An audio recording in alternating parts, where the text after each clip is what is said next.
পৃথিবীর অন্যতম এক রাজনৈতিক গোলযোগপূর্ণ দেশ পাকিস্তান। কয়েকদিন আগে এই পাকিস্তানকে আমেরিকা ব্যবহার করেছে পাকিস্তানের প্রত্যেকটা ওই যে সীমান্ত এলাকার মাদ্রাসাগুলিকে জঙ্গিবাদের আখড়া বানিয়ে তালেবানদেরকে সহযোগিতা করেছে। এখন আবার পাকিস্তানের সরকার তালেবানের বিরুদ্ধে মারামারি কিছুদিন আগে হামলা করে 70 জন আফগানিস্তানের মানুষ খুন করেছে পাকিস্তানের আর্মি। এরা মুসলমান না? ভারতীয় আধিপত্যবাদের বিরুদ্ধে লড়াই করে যদি আমরা চীনের আধিপত্যবাদের ভিতরে ঢুকি, জিনিসটা কেমন হবে? চীন আমাদের বন্ধু নয়, ভারত আমাদের বন্ধু নয়, আমেরিকা আমাদের বন্ধু নয়, ইসরায়েল তো প্রশ্নই আসে না। আমাদের বন্ধু একমাত্র আল্লাহ রাব্বুল আলামিন।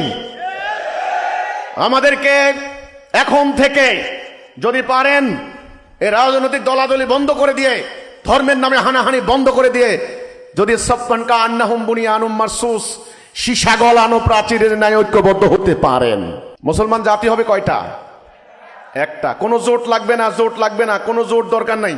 আমার প্রশ্নটা হলো যে আপনার একটা লক্ষ্য হচ্ছে সকলকে ঐক্যবদ্ধর জন্য চেষ্টা করতেছেন, সবাই যেন এক হয় তৌহিদের ভিত্তিতে।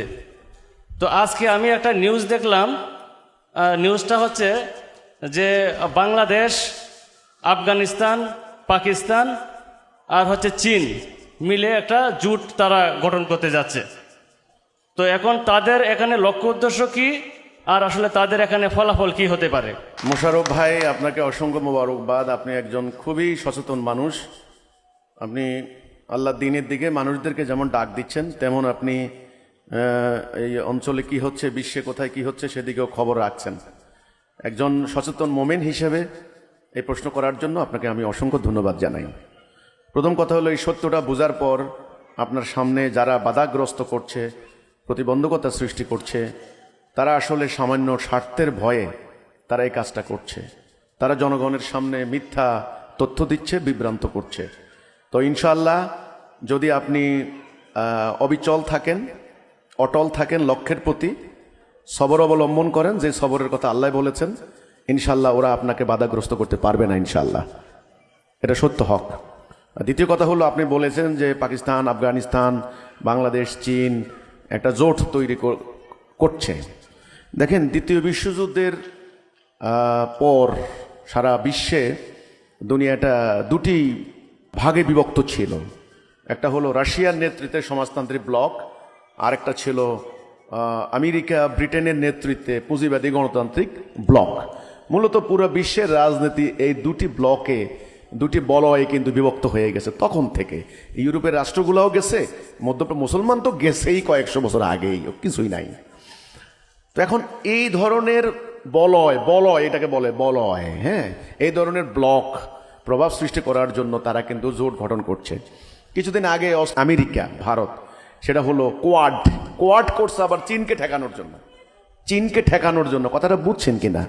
চীন কিন্তু দেখেন প্রায় 150 কোটি মানুষ, তারা ওখানে কিন্তু ধর্মের কোনো জায়গা নাই। ওখানে চরম বস্তুবাদী একটা সভ্যতার জন্ম দিয়েছে চীনে। হ্যাঁ, বিশ্বের এমন কোনো বস্তু নাই, মানে প্রযুক্তি নাই যে চীনে উৎপাদন হয় না, মানে আপনার হলো টেকনোলজি চীনে। তো এই চীন আগ্রাসী অবস্থায় আছে এখন বর্তমানে, পুরো বাণিজ্য ব্যবস্থা দখল করে ফেলছে চীন। এখন এই চীনকে ঠেকানোর জন্য, চীনকে ট্যাকেল দেওয়ার জন্য তারা কোয়াড করেছে, ভারতকে নিয়েছে আমেরিকা। আবার এখন চীন কি করেছে, নতুন পলিসি করছে। আগেই কিন্তু পাকিস্তানে ঢুকে পড়েছে। দুর্ভাগ্যজনক, আমরা মুসলমান আজকে আবেগে কথা বলি, আবেগে। যারা হজ করতে যায় তারা বলে, আমার কাছে বলে, আমি বললাম আরবে ভিক্ষুক কেমন? ভিক্ষুক কয় মক্কার মধ্যে হাজার হাজার ভিক্ষুক ভিক্ষা করে, পুলিশে প্রতিদিন শত শত ভিক্ষুক ধরে। এরা কারা?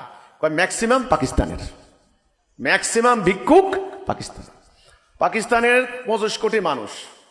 আজকে পাকিস্তানের অর্থনীতি কি? পাকিস্তানের অর্থনীতি কি খবর নেন?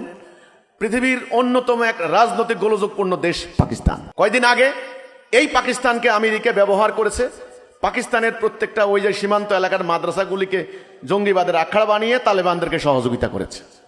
এখন আবার পাকিস্তানের সরকার তালেবানের বিরুদ্ধে মারামারি কিছুদিন আগে হামলা করে 70 জন আফগানিস্তানের মানুষ খুন করেছে পাকিস্তানের আর্মি। এরা মুসলমান না? তো আসলে এদের কোনো নীতি নাই, ধর্ম নাই, ইসলাম নাই। ভাই, আমাদের একটা সেন্টিমেন্ট আছে মুসলমান ভাই, আন্দাজি সেন্টিমেন্ট প্রকাশ করলে কেবল হবে না। পাকিস্তান, তাদের টাকা দরকার, তাদের ডলার দরকার, তাদের বন্দর নির্মাণ দরকার, ভারতের বিরুদ্ধে তাদের প্রযুক্তি দরকার, তাদের বিমান দরকার, তাদের মিসাইল দরকার। চীন কি বলল? চীনে বলল আমরা তোদেরকে দেব, এই যে আমরা রেডি। ঢুকছে চীন। চীনের ঢুকে মূলত চীনের উদ্দেশ্য ছিল ভারতের বিরুদ্ধে একটা থ্রেট সৃষ্টি করা। তো এটা কি, এটা তো বাচ্চা পোলাবাইনও বুঝে না। এবার চীনে এরা পরিকল্পনা করলো বাংলাদেশকে সাথে নিয়ে অ্যান্টি ইন্ডিয়ান সেন্টিমেন্ট বাংলাদেশে মারাত্মক চাঙ্গা করে দিল। বাস, ভারতের বিরুদ্ধে এবার সমানে মিছিল, স্লোগান, ভারতীয় আধিপত্যবাদের বিরুদ্ধে। ঠিক আছে, আমরা আধিপত্যবাদের বিরুদ্ধে মিছিল করব, কোনো আপত্তি নাই। কিন্তু ভারতীয় আধিপত্যবাদের বিরুদ্ধে লড়াই করে যদি আমরা চীনের আধিপত্যবাদের ভিতরে ঢুকি, জিনিসটা কেমন হবে? আপনারা বলেন কেমন হবে? তো আপনি যেটা বললেন, এই ধরনের চুক্তির উদ্দেশ্য হচ্ছে মূলত একটা প্রভাব বলয় সৃষ্টি করা, একটা আধিপত্য কায়েম করা। এখানে আমাদের রাষ্ট্রীয় আমাদের যে কল্যাণ হবে, উপকার হবে, বিষয়টা কিন্তু তা নয়। এটা হলো পরাশক্তিধর রাষ্ট্রগুলির এই অশুভ প্রতিযোগিতার একটা অংশ। কিন্তু আমরা বলির পাঠা হয়ে যাচ্ছি। এখন আপনার কথা হচ্ছে বিশ্বের মানুষ জানুক আমাদের কি করণীয়, আমরা কোন জোটে যাব। আমাদের কোনো জোট নাই। মুসলমানদের স্বার্থ রক্ষার জন্য ওআইসি হয়েছে না? ওআইসি। সাধারণ নারী পুরুষরা কিন্তু ওআইসি জানে না, ওআইসি কি জিনিস জানে না। হ্যাঁ, অর্গানাইজেশন অফ ইসলামিক কনফারেন্স, মুসলিম রাষ্ট্রগুলার একটা কনফারেন্স করার জন্য তারা একটা অর্গানাইজেশন করছে, একটা সম্মেলন করবে, তারা সংকট নিয়ে কথা বলবে। ওআইসি কিছু করতে পারছে? আর একটা আছে আরব লীগ, কিছু করতে পারছে? পারে নাই, পারবে না। কেন পারবে না? আমি বলি, সত্যটা বুঝতে হবে। যতক্ষণ না আপনারা তাওহীদের উপরে ঐক্যবদ্ধ না হয়েছেন। মুসলমান জাতি হবে কয়টা? একটা। কোনো জোট লাগবে না, জোট লাগবে না, কোনো জোট দরকার নাই। কারোর সঙ্গে জোট করতে হবে না। হ্যাঁ, জোট লাগবে। আমরা আমাদের লক্ষ্য হাসিল করার জন্য, আমাদের প্রতিপক্ষকে পরাজিত করার জন্য আমরা যে কারোর সঙ্গে জোট করতে পারি, কোনো সমস্যা নাই। কিন্তু আমরা তো ঐক্যবদ্ধ হইতে হবে আগে, নাকি? আমাদের নেতা হবেন কয়জন? একজন। আমরা যাবতীয় অন্যায়ের বিরুদ্ধে ঐক্যবদ্ধ হব আল্লাহ সভরেন্টি প্রতিষ্ঠা করার জন্য। তবে দুনিয়ার অন্য ছোট্টখাটো দলগুলি আপনার সঙ্গে আসবে, নাইলে কেউ আসবে না। রাসূলুল্লাহর হাতে মক্কার অনেক গোত্র বায়াত নেওয়া শুরু করে নাই। কখন শুরু করেছে আপনি বলেন? মক্কা বিজয়ের পরে না? আরবের রাজধানী বলা হয় মক্কাকে, আরবের রাজধানী। সেই রাজধানী দখল করার পর অন্যান্য যত গোত্র আছে সবাই এসে হাদিয়া উপহার নিয়ে এসে রাসূলুল্লাহর কাছে দিয়ে ঈমান এনেছে। আনে নাই?